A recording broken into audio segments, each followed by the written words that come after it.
में फसल बानी मिलना की ना रहो इन्हें परिवार देखी कि उन्हें अपन प्यार हो बिचवे में फसल बानी मिलना की ना रहो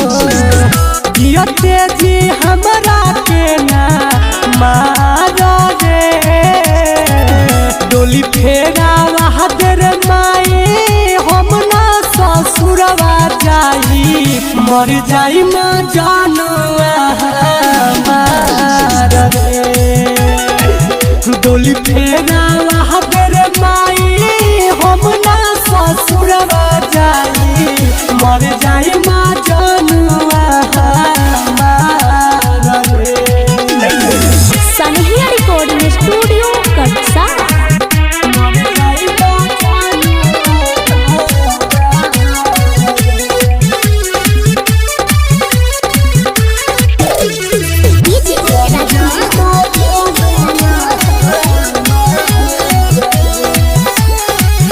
कोई है मोहब्बत बाते ना खेलावा रे जनमों से ज्यादा हमके मान रे हम उनकर राधा हई तू हमार किसन मोरा सिवा केहू के ना जान रे संगही दिए के बकारा रे डोली फेरा बहादुर माई हम ना ससुरवा जाई मर जाई माँ जानुआ रे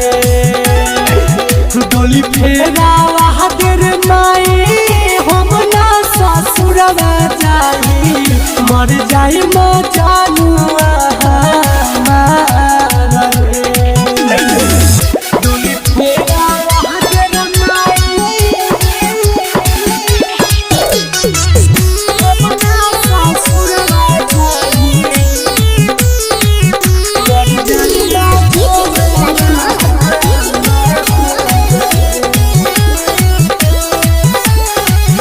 अपन बेटी पर ना दे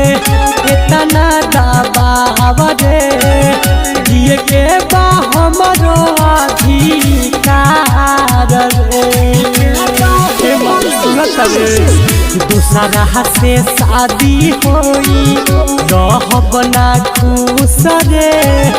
जिंदगी ना मिले बार रे लाल देव दीपक से करी प्यार रे